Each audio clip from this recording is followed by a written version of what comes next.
xaaladda ciidan Soomaaliya oo tababar lagu qaado waddanka Eritrea ayaan weli caddayn. Muran badan ayaa kala hor hareeyay dariiqa loo maray qorista iyo qaadista ciidanka.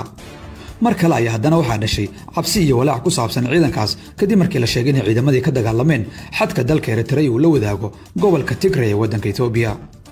wuxuu u muuqdaa kiiskii ugu cuslaa ee ku soo baxa madaxweyne Soomaali ah.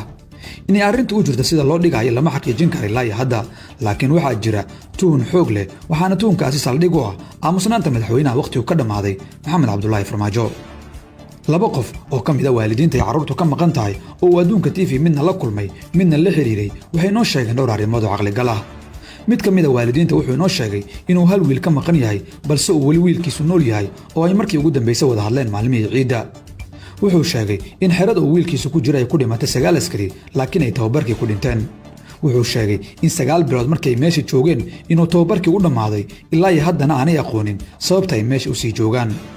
wuxuu inoo xaqiijiyey in xilligii ay xamar dagaaladu ka socdeen bishii Abriil ee sanadkan in mar loo sheegay in la soo celinayo laakiin aanay suurtoobin.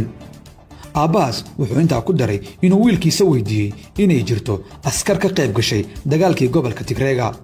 wiilka tababarka ku maqan wuxuu aabbiis la wadaagay inay ciidanku u qaybsan yihiin dhowr xero oo kala duwan, xeradoodana aan wax ciidana laga qaadin balse ay jiraan xerooyin la sheegay in ciidamo kale laga qaaday isaguna uusan taas xaqiijin karin. askarigaas wuxuu sheegay in tababarkii ciidannimada u dhammaaday haddana la baro waxyaabo la xiriira farsamada gacanta. isagu hadda wuxuu bartaa qaybo ka mid ah korontada. aabbaas wuxuu sidoo kale naga caawiyey inuu nagu xiro hooyo joogta magaalada Beledweyne ee xarunta gobolka Hiiraan oo ay 3 wiil ka maqan yihiin. hooyadaasi waxay noo xaqiijisay inay 20kii bishii Soonfur carruurteeda la hadashay. waxay sheegtay inay wiilasheeda iyo kuwa la joogaahiba duruufo adag ku jiraan oo ay cudurro ku dhaceen oo aanay haysan wax daawo ah. arrinta dagaalgelinta oo ah doodda ugu weyn ee maanta taagan iyaduna xaqiijin waa noogu samayn weysay maadaama ay wiilasheedu nool yihiin una sheegeen inaanay dagaalka qaybgelin. labadaasi waalid ee aan la hadalnay labaduba waxay ka sinaayeen inay u baahan yihiin in carruurtooda loo soo celiyo maadaama ay goobtaasi ku haysato duruuf aad u adag. maxaa ka jira arrinta dagaalgelinta? adduunka TV weli ma helin xaqiijin ku saabsan in ciidankaasi dagaal loo adeegsaday marka laga reebo eedaha waalidiinta banaanbaxyada ka dhigay magaalada Muqdisho iyo warbixinta ergeyga gaarka ee xogayaha guud ee qaramada midoobay. dhinaca kale dowladda federaalka ee Soomaaliya ayaa iska fogeysay eedaas iyadoo shalay saxaafadda la hadlay wasiirka warfaafinta Cusmaan Dube. maxaa maanta laga rabaa Farmaajo? kiiskani waa culus yahay. madaxweyne Farmaajo si fudud uga baxsan kara arrintan. aamusnaantiisu waxay sii xoojinaysaa tuhunka in ciidanka dagaal loo adeegsaday. Farmaajo sidaan warbixin hore idinku sheegnay wuxuu ku qasban yahay inuu ka hadlo mowduucan oo uu banaanka soo istaago.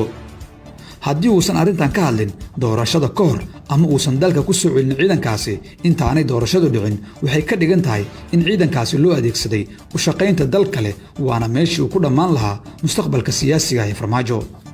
wasiir Dube kuma filna inuu ka hadlo ama lagu qanco fariintiisa ku wajahan xaaladdan culus. ra'iisul wasaare Roble ayaan sidoo kale miisaan ku yeelan karin ciwaankan.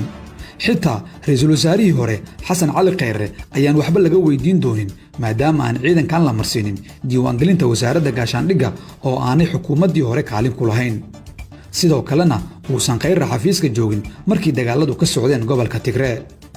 mashruuca ciidankan waxaa la xaqiijiyey inuu ka bilowdo kuna dhammaado madaxweyne Farmaajo iyo taliyihiisa nabad sugidda.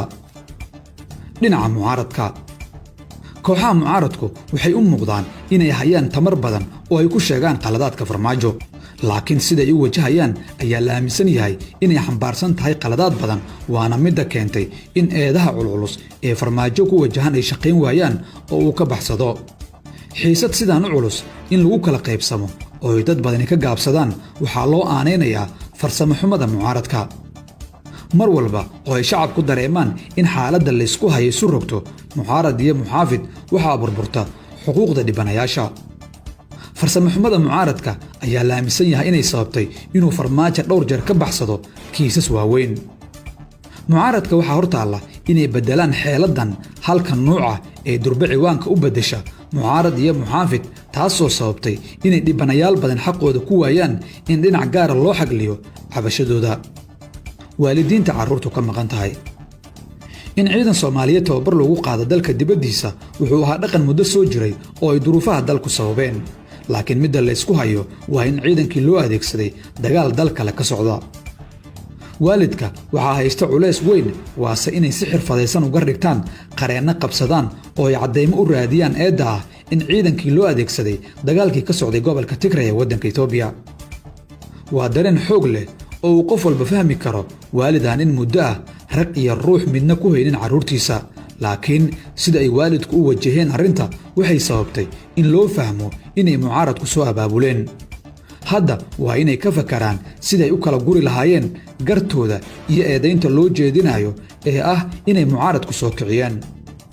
Soomaaliya waxay ku jirtaa xilli doorasho. ficil walba waxay dhinacyadu karaan inay u saariyaan dhinaca ka soo horjeeda iyo qorshahooda doorashada. si taas looga badbaado waalidka carruurtu ka maqan tahay, waxaa muuqata inay u baahan yihiin jid cusub iyo farsamooyin lagu kala leexin karo liinta iyo caanaha. haddii ay caddaato in dhallinyaradaasi dagaal loo adeegsaday, waxay noqon doontaa foolkaano siyaasadeed oo aasta farmaajo iyo kooxdiisa. maxay kula tahay adiga?